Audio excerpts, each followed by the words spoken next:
It's been a few years since the Audi A6 sedan has taken any major news headlines, with the A6 e-tron taking the spotlight last year, and of course the RS6 Avant being the most exciting version of the previous generation A6 series. But for 2026, it is back on an all-new platform with an all-new design, and it's all a very straightforward update, so let's get right to it.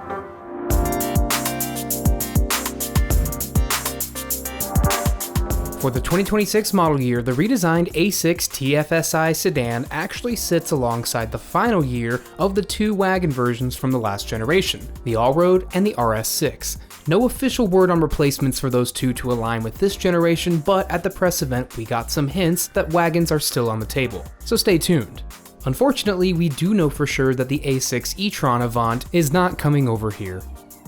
At least for the first model year, Audi is keeping the order books on the A6 relatively simple. In fact, you can only get this with one engine choice, which is the 3-liter turbocharged V6, making 362 horsepower and 402 pound-feet of torque. Both jumps up from the previous generation, even though this is a carryover engine.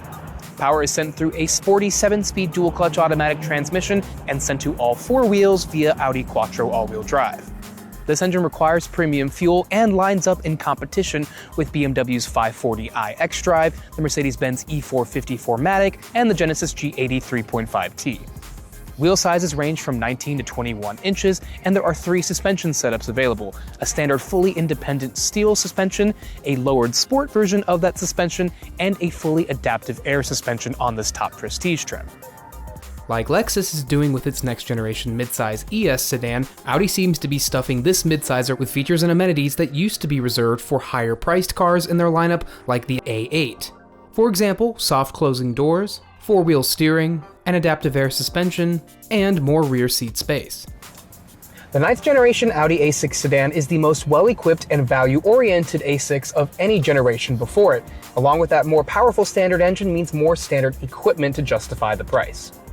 Features such as the Volkswagen Group's new panoramic glass roof with variable light control, which uses electrical signals to change the opacity of the glass, which can oddly yet intriguingly be arranged in this stripe format. The front 2 seats will always be heated and cooled, and the rear seats get their own climate zone. As you go up the trim ladder from Premium to Premium Plus, you see the addition of a 4th climate zone so 4 people can find their happy place, a Bang & Olufsen 3D stereo, a 360-degree surround view camera system, and a head-up display. In traditional German fashion, you won't find adaptive cruise control until you get to this mid-tier trim.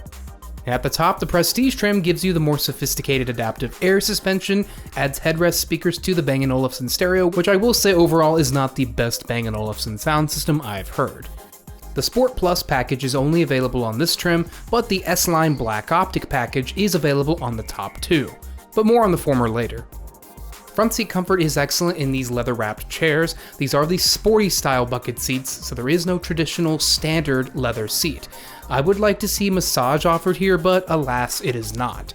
I have plenty of headroom at 5'9" thanks to the panoramic roof. The view out the front is exactly the same here as it is with every other next generation Audi product riding on the PPC or PPE platforms.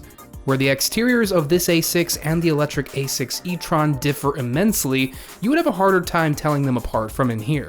They both offer the same 11.9-inch virtual cockpit display and the 14.5-inch MMI touchscreen powered by Android Automotive. Prestige trims get the third 10.9-inch passenger touchscreen, something only the Mercedes-Benz E-Class shares as an option in this segment. Like other passenger touchscreens, I could see the appeal of it if I was on a road trip and wanted to watch my own content from this seat and avoid getting sick by looking down at a phone or tablet. Otherwise, this just fades into the background. Rear seat space is also what you come to expect in this size category. Legroom is generous, as is headroom, but you won't find any executive rear seat packages with leg rests like you will on the new Lexus ES. In fact, you won't even find the option for ventilated seats back here, but heated seats are on offer. If you are somebody who ends up buying an Audi A6 sedan with this gas engine, you will be proud to know that you have the most powerful base engine in this segment. Yes, at Mercedes, Genesis, and BMW, you will have to pay more to get into an engine comparable to this, and those prices are higher than the base A6 here. So, if you want V6 turbocharged power, the A6 is the cheapest way to go in this mid-size luxury sedan segment.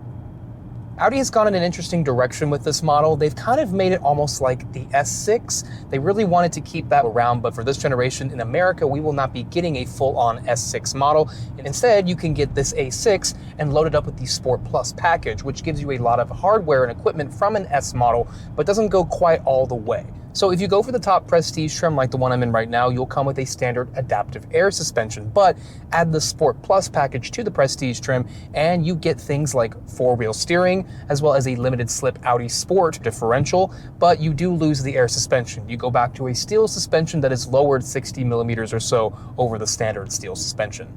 Unfortunately, I cannot test that one out right now. They don't have any available for me, but riding here in this air suspension equipped model, it is very, very comfortable. It's still sporty enough. It has that touch of sport that most Audi models have to them, but it is still very, very soft. It's not going to beat you up in traffic like this. One thing to note is that while it is quiet in here and the engine is a little bit quieter than it was in the previous generation, it does still remind me of the sound that their 2-liter turbo 4-cylinder makes.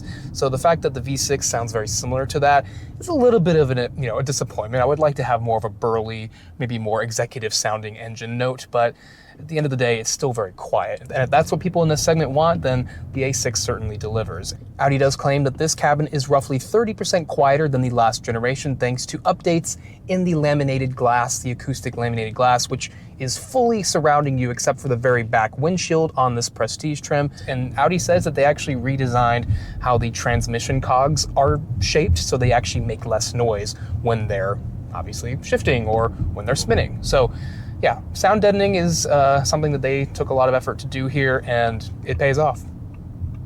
It's worth pointing out that right ahead of us right now is an A6 e-tron.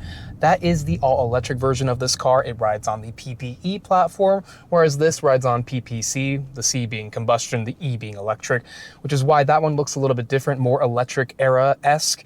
This one still looks like a traditional A6 with its very iconic silhouette with the chrome outlining the greenhouse. I love the A6 look, and I'm glad that the sedan in the gas form here sticks with that design.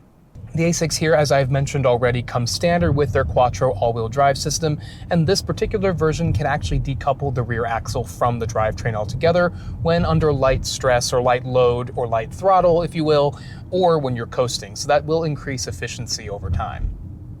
To juxtapose the slow traffic that I'm sitting in right now, let's talk about spirited driving. Now, in combination with the Quattro all-wheel drive system and the brake torque vectoring, it's a brake-based system, you actually do feel a lot more nimble in this car than the weight or size would suggest, especially around parking lots too. We also have a fixed variable ratio steering wheel, so as you turn the wheel, the ratio gets a little bit quicker. So when you're in low-speed situations or parking lots, this thing feels like you're driving a compact or even a subcompact like an A3.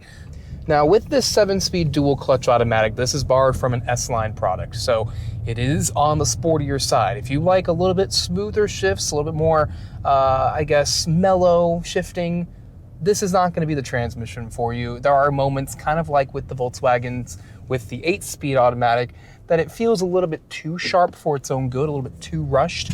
Leave the car in the balanced mode or the comfort mode to get the most sedate feeling shifts, but on average, I do feel like this is a little bit clunky at times, and that is just a Volkswagen Group issue with most of the transmissions that I've tried with them, and they have not exactly fixed that here. It's on the sportier side. So if you like that, the A6 is going to be great for you, but if you want something that's going to be more in the background, maybe go for the Genesis.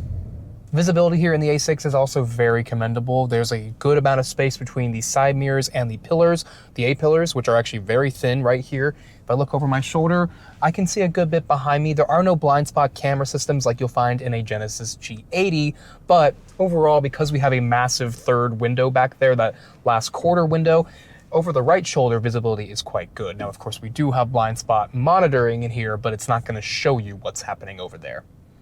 I have to say Audi's new interior design motif, it wasn't exactly my favorite at first because it was missing some features and it had a little bit too much piano black plastic. Now the piano black plastic is here to stay, but features like Google Maps integration in the digital instrument cluster are coming back. That feature will be returning with a sort of mid-model year refresh/update, which is excellent news because that was something that Audi kind of created. That was their thing, and the fact that this infotainment system did not come with it was a little shocking. I gotta be completely honest, I think Audi is still searching for a spark of excitement that it once had in the early 2000s and 2010s when it was pioneering technology like the digital instrument cluster or having sports cars like the TT and R8. But that doesn't mean you can't still enjoy their modern offerings like I did here with the new 2026 A6. This car lays low, goes fast, and has a standard engine that the competitors will charge you extra for. And these days, that might just be the pinnacle of true luxury.